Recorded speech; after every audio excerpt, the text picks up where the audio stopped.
ও নদীর সাইডে রয়েছে, যে নদীর সাইডে দেখতে পাচ্ছেন এই যে নদী চলে গেছে।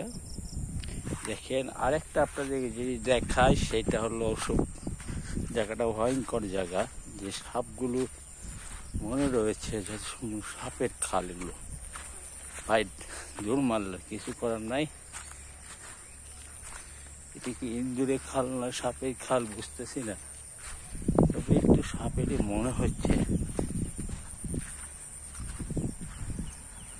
দূরে থাকাই ভালো, আপনাদেরকে জুম করতেছি না, জুম করে দেখাচ্ছি না।